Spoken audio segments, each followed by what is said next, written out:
Here is section 1 of the script, minimum 760 words, written with emotional clarity, precise pacing, and a focus on quality without unnecessary repetition. It aligns with the infidelity theme, designed for a faceless video format. I used to believe that love meant forever. That if you chose right, forever wouldn't feel like a burden. But somewhere along the way, forever turned into a silent room filled with two strangers who once made promises. I still remember the first time I realized I felt lonelier beside him than I did when I was actually alone. Ethan wasn't always this distant. He used to laugh when I danced barefoot in the kitchen, used to pull me into bed on Sunday mornings just to hear me breathe. But something changed. Not overnight, but slowly, like water boiling under a lid. Work became his everything. Late nights, business calls during dinner, cancelled weekend plans. I'd sit across from him and try to start conversations. He'd nod without hearing me, scrolling through emails. I could have been wallpaper. I asked him once, "Do you still love me?" And he looked confused, like the question was inconvenient. "Of course," he said. And that was it. No follow-up, no explanation, just a robotic answer meant to end the conversation. And it did. I stopped asking. Eventually, I started going to bed alone. He'd crawl in after midnight, exhausted. There was no passion. No reaching for me under the sheets. I missed being touched, yes, but more than that, I missed being seen. Noticed. Needed. I tried everything. Therapy. Journaling. Candlelit dinners he didn't notice. I talked to Riley, my best friend. She said, "You're making excuses for him." But I didn't want to believe that love could die from neglect. I wanted to think he was just overwhelmed, that this was temporary. I started working from a co-working space downtown. I told myself it was for productivity, but really, I just needed to get out of the house. That's where I met Jaden. He sat across from me for 2 weeks before we even spoke. The first time we did, it was over coffee. He handed me a fresh cup and said, "You look like you needed this more than I do." I smiled, genuinely, for the first time in weeks. It started small. Shared lunches, quick chats between meetings, laughing over bad Wi-Fi. But there was something about the way he listened, really listened. When I spoke, he made eye contact. He remembered little things. My favorite song, the fact that I couldn't eat dairy, that I liked the smell of old books. Ethan hadn't asked me a personal question in months. One day, Jaden complimented my handwriting.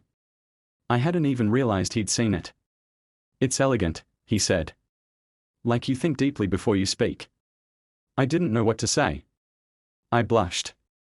When was the last time someone saw me like that? I began to dress differently.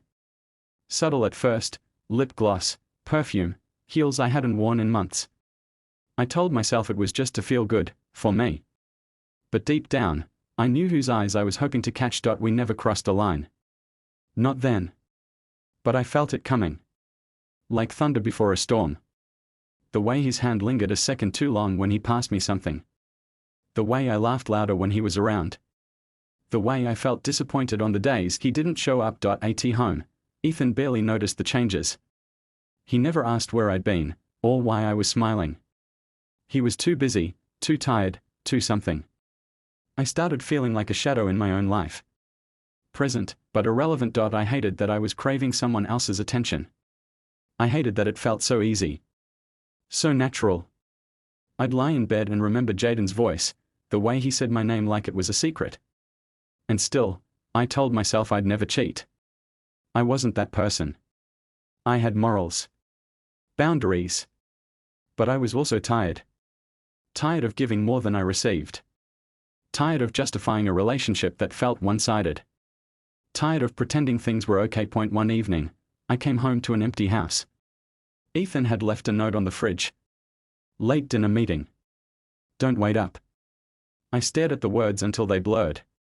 That night, I poured myself a glass of wine and sat on the couch in silence, wondering if this was what marriage was supposed to look like. Jaden texted me, "Rough day." I replied, "You could say that." He responded, "You don't have to be alone tonight." I didn't answer right away. I sat there, staring at the screen, heart pounding. I hadn't crossed any lines. Not yet. But I was standing at the edge, and I wasn't sure I wanted to walk away, Let me know when you're ready for section 2, and I'll continue with the same tone and structure. Here is section 2 of the script, minimum 760 words, continuing the story with emotional intensity, precision, and no repetition from section 1. This section focuses on the night of betrayal, how it unfolds and how it feels. Staying raw and honest. Ethan forgot our anniversary. No card. No flowers. Not even a text. When I reminded him that night, he looked up from his laptop and said, "Oh. I thought that was next week." I stared at him, searching for any trace of guilt, any flicker of emotion. Nothing. Just a shrug and, "We can go out this weekend if that matters to you." Then he grabbed his keys for a dinner meeting he apparently couldn't miss. The silence after the door closed was louder than any argument we'd ever had. I stared at the empty table I'd set, candles flickering in front of untouched plates. The wine bottle unopened. My dress suddenly felt ridiculous. I poured a glass anyway and sat down, trying not to cry. But it came anyway, the quiet kind of crying that feels like drowning. Jaden texted. "You okay?" I hesitated. Then I told him the truth. No. His reply was instant. "Come over. You don't have to explain anything. Just, come." I shouldn't have gone. I knew that. But I didn't think. I just grabbed my keys, wiped my face, and left. My phone buzzed once as I drove. "Ethan, maybe." I didn't check. Jaden opened the door before I knocked. He looked at me like I mattered. Like I was something beautiful instead of someone discarded. I walked in, heart racing. The room smelled like cinnamon and cedar. Warm. Safe. Nothing like the coldness I'd left behind. We didn't touch at first. We talked. I told him everything, how Ethan didn't see me anymore, how it felt like I was begging for scraps. Jaden listened without interrupting, his eyes locked on mine like every word I said was worth something. When I stopped talking, there was a silence that wrapped around us like static. He didn't move. Neither did I. But something shifted.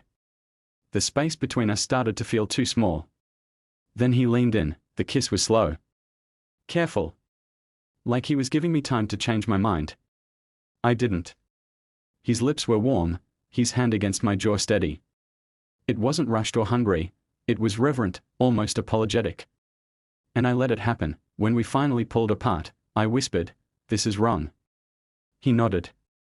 "Then I'll stop." But I didn't move. I didn't stand up or turn away. I looked at him, really looked, and I wanted him. Not just physically, but emotionally. I wanted to feel something again, anything. And he gave that to me. Clothes fell away like excuses. I didn't think about consequences. I wasn't thinking at all. Every touch, every breath, every moment was a contrast to the numbness I'd lived in for months. I felt seen. Wanted.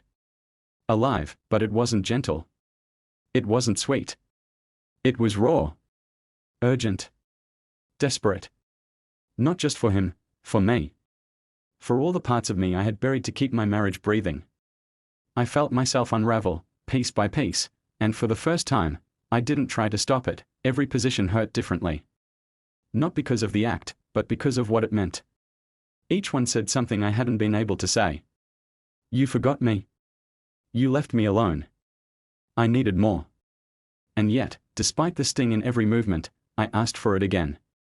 Not because I didn't know better, but because I couldn't go back to feeling nothing. After, I lay in his bed, the room dim and quiet. Jaden reached for me. His arm wrapped around my waist like he was afraid I'd disappear. I should have felt comforted. Instead, I felt hollow. I stared at the ceiling, heart still pounding, shame inching its way under my skin. I had done it. I had crossed the line. And I couldn't take it back. Before sunrise, I slipped out of his bed, dressed in silence, and drove home. The city was still asleep, the streets empty. I parked in our driveway and sat in the car for a long time, gripping the steering wheel with shaking hands. Inside, Ethan was in bed, breathing evenly. I watched him for a second, wondering if he would know just by looking at me. He didn't stir. I went into the bathroom and stood under the shower until my skin turned red. I scrubbed hard, but I couldn't wash away the guilt. Riley called around noon. You sound off, she said. I told her I hadn't slept. That was true. I didn't tell her where I had been. I didn't tell her I'd betrayed everything I once believed about myself. For the rest of the day, I acted normal. Made breakfast. Did laundry. Smiled when Ethan finally got up and asked, "Everything okay?" I said yes. I lied again. It was becoming easier than I expected. I promised myself it would never happen again. That I'd return to my life and bury this. But the next evening, I found myself scrolling through old texts.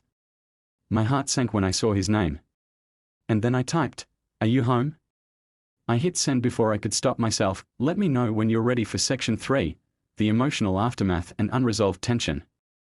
Here is Section 3 of the script, minimum 760 words, concluding the story with a focus on the emotional aftermath, internal guilt, shifting dynamics, and a quiet, unresolved ending. No repetition, no filler, direct, emotionally raw, and tightly written. I didn't stop seeing Jaden. I told myself it was temporary, that I was just trying to feel something while I figured things out. But days turned into weeks.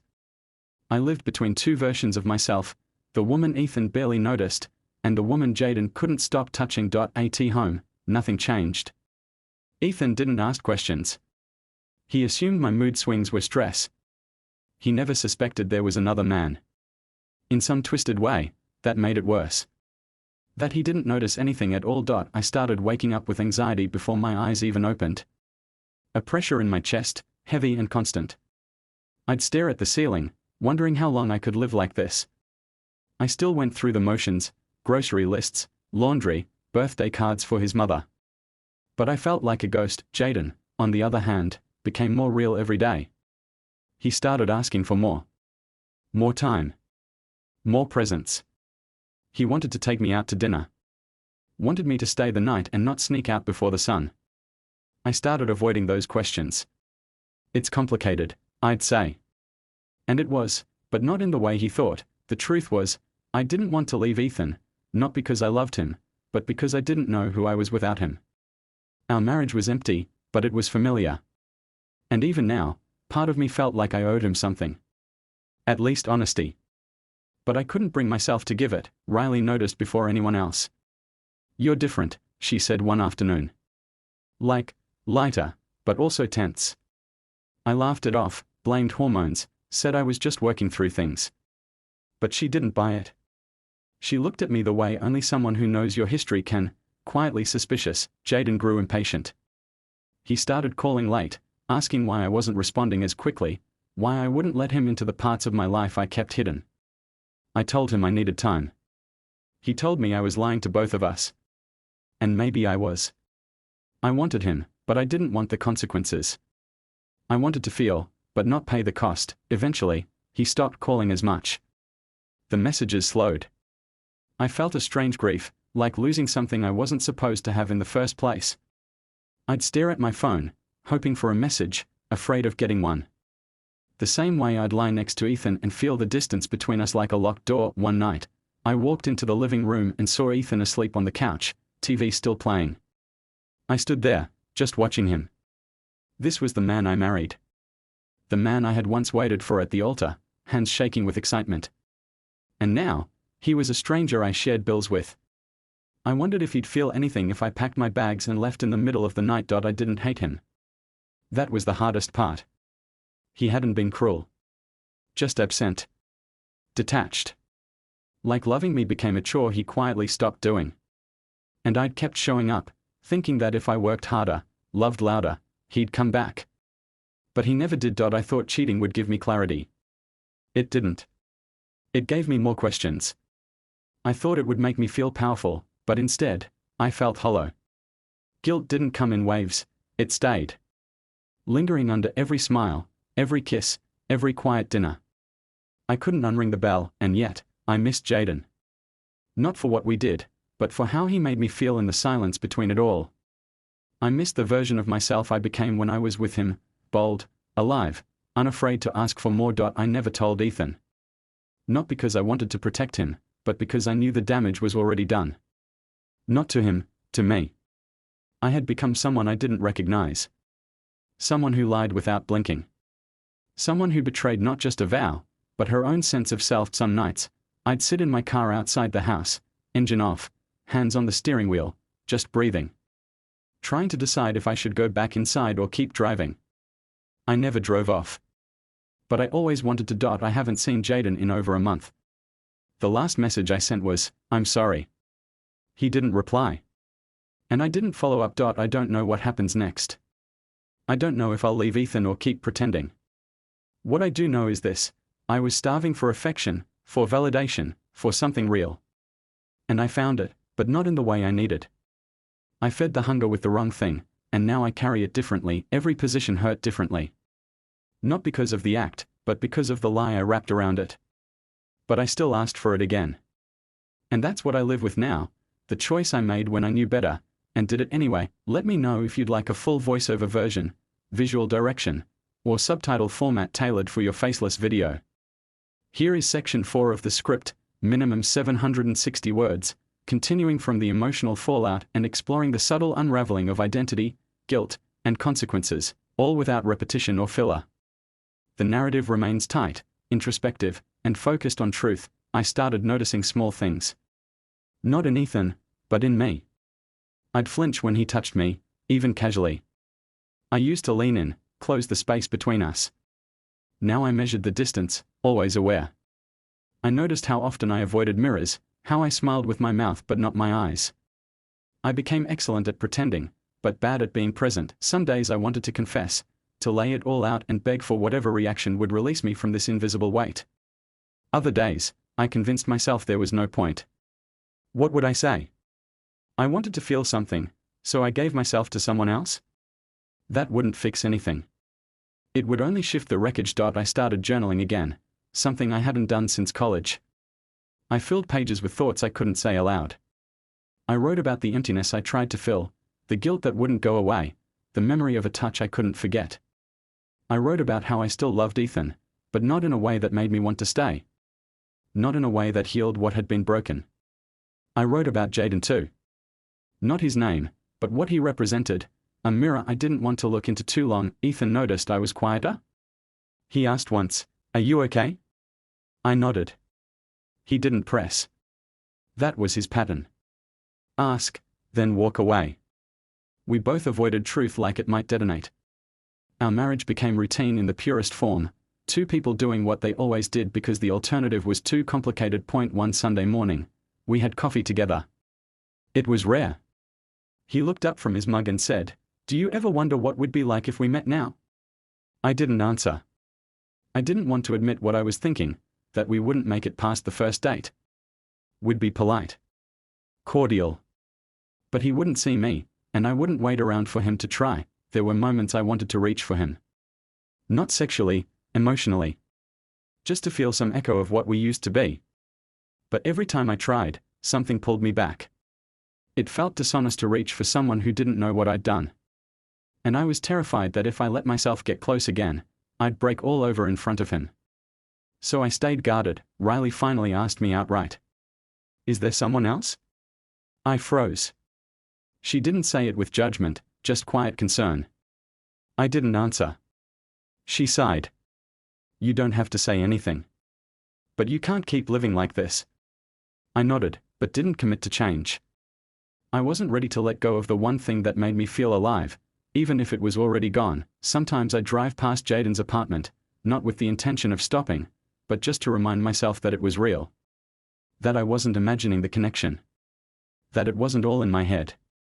I think part of me wants to see him one last time, to close it properly. But I know that's not the real reason. The real reason is I still want to be wanted. And I hate that about myself. Ethan's birthday came. I planned a dinner. Bought a gift he wouldn't use but would thank me for. We sat across the table like acquaintances, smiling for the world. I watched him chew slowly and wondered how we'd gotten here, two polite people holding the shape of a life we no longer lived inside. After dinner, I asked him what he wanted this year, expecting something like new golf clubs or a weekend trip. He looked at me and said, "I just want peace." That hit harder than he knew. I nodded like I understood. But inside, I was unraveling. Because I wasn't his peace. I hadn't been for a long time. I haven't heard from Jaden since I ended it. I think he knew before I said anything. He always read between the lines better than I wanted. I replay that final message often, not because it was poetic, but because it was quiet. No anger, no begging. Just, take care of yourself. It felt like someone letting go of something they knew was borrowed. There are days I wonder if I'll ever tell Ethan. Maybe someday when we are older and everything feels distant. Or maybe never. Maybe this will just live in me like a scar that only I can feel. I used to think truth was the most important thing. But now, I'm not sure. Sometimes silence is survival. I still wear my ring. Not because of what it means, but because of what it used to. Because taking it off would make it real. Would make me accountable. And I'm not ready for that. I don't know how this story ends. I just know it changed me. I broke something sacred, not because I didn't care, but because I cared in all the wrong ways. And now I carry that truth like a second skin. Let me know if you'd like a voiceover adaptation, TikTok, YouTube Shorts cut, or additional Section 5 if you're planning to extend this into a series.